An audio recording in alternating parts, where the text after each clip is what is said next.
Kwa hiyo usiingie kwenye ndoa au usikubali kuoa au kuolewa na mtu ukiwa na mentality ya kwamba ndoa inisaidia kurekebisha tabia zangu. No. Nenda ukiwa uko tayari umeshafanya self development yako mwenyewe, vitabia vya vichafu, vitabia vya kale, vitabia ambavyo unaviona hivi sio tabia nzuri, viache wewe mwenyewe. Usisubiri mpaka uingie kwenye ndoa ukampe heka mwenzako. Na ndio maana leo hii unakuta watu wameoana, ndoa haijakata muda mrefu, wamechokana kwa sababu watu wana madhaifu yao makubwa, wana machangamoto makubwa, kila mtu anataka kuyatua kwenye ndoa. We kaka, hakikisha ukiwa uko single unaanza kujitune kuwa na mtu mmoja. So unakuwa na wadada wengi ukasema ndoa nikipata itanibadilisha. My dear, ulishazoea kufanya uchafu wako huko, ushazoea kufunua wadada wa watu. Unahisi kwamba hata uoe mwanamke mzuri namna gani, do you think kwamba utatulia? Haiwezekani. Utakaa mwaka mmoja, miaka inayofuata utarudi tu kwenye asilia yako au asili yako. Na wewe mwanamke, kama ni mtu ambaye ulikuwa ni mtulivu, huna maneno, una nidhamu, una heshima, utatulia. Hata changamoto za nyumbani kwako zinapokuja, hutakuwa kihelehele wa kuongea, kulopoka, utatulia navyo moyoni kwa sababu unakuwa tayari umeshabadilika, ushakuwa yule binti bora ambaye amefunzwa na kuelekea kwenye ndoa. Lakini kama mkishindwa kujifanyia self development, kama mjengea kwenye ndoa, ndoa itawashinda.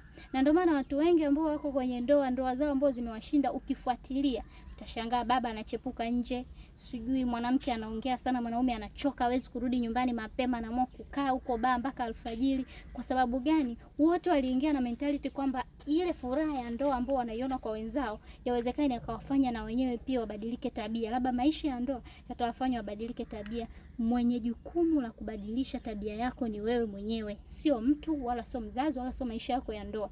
Ni wewe mwenyewe. Sawa, amua kutoka moyoni mwako, dhamiria, sema mimi hii tabia nahitaji kuiacha.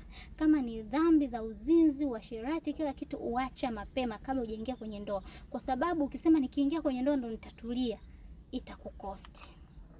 Yaani itakukosti kwa sababu ile hali inakuwa tayari ni hali yako, ushazoea. Kama ulizoea kuzurura huko nje na wadada wawili watatu, au wewe dada ulikuwa hujatulia unajiuza, utaingia na ile hali, itakutesa.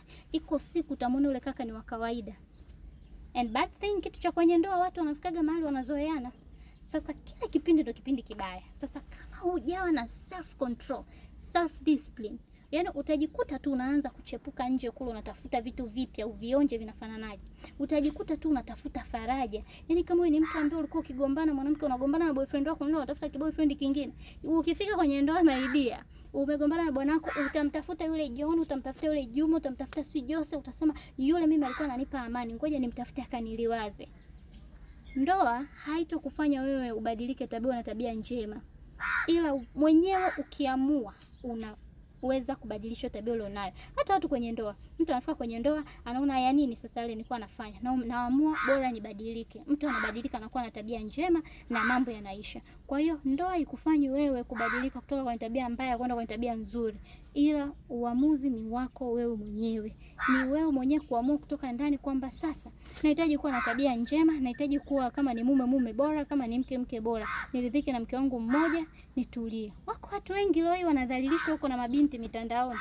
Au binti anaachana na mume kwa sababu ni mlopokaji, anakimbia kwenye mitandao ya jamii, anaanika madhaifu ya mume. Wako wapi wale wa mama miaka ya nyuma ambao walikuwa wanafundisha heshima, nidhamu, kwamba ya mume ni ya ndani ya nyumba, ni ya ndani ya nyumba, tena chumbani hata watoto wasijue. Leo hii binti unagombana na mume wako. Unaona? Yaani leo hii binti aliolewa alikuwa mpole, mstaarabu, mzuri, mkimya, lakini ameshagombana na mume wake, labda amekaa kwenye ndoa kama mwaka au miezi 6, amegombana na mume wake, amekimbilia kwenye mitandao ya kijamii. Afu nasema huyo kwamba ndoa ilimrekebisha kwa sababu ndani ya miezi ile michache ya mwanzoni mlimuona yuko calm, yuko cool. Nasema siku hizi fulani amebadilika sana. Ndoa kweli inabadilisha watu. Jamani ambao mko single, msidanganyike. Anza mabadiliko yako binafsi. Anza kutafuta badiliko. Kuna vitu vingine haviwezekani isipokuwa kwa kuomba, kwa kufunga pamoja na kushukuru. Muombe Mungu, toa sadaka, mwambie Mungu tabia uzinzi mimi sitaki. Hii tabia mimi hii nilokuwa nayo ya kuongea sana, sina ustamilivu, sina nidhamu, sina heshima kwa mume wangu, au sina heshima kwa watu ambao wamenizidi. Mungu naomba nisaidie iondoke, ili nikienda kwenye familia yangu, ni familia ya mume wangu, nikawapende wakwe zangu, nikawapende mawifi zangu. Omba Mungu. Kama ulikuwa ni dada ambaye wewe ulikuwa kwa kwani ukikosana tu na boyfriend wako kumtafuta boyfriend mwingine, au na maboyfriend umewapanga kama nini, anza kujiondoa kwenye vile vifungo mapema. Yaani anza kujiondoa kabla hujaingia kwenye ndoa. Na waambie, mkiingia kwenye ndoa wote mmeacha vifungo vyenu nje huko, mtaishi maisha ya raha sana, mtaenjoy, mtafurahiana kupita wewe ubebe mizigo yako na yule naye abebe mizigo yake. Eti mnaamini ndoa inawabadilisha? Inawabadilisha nini?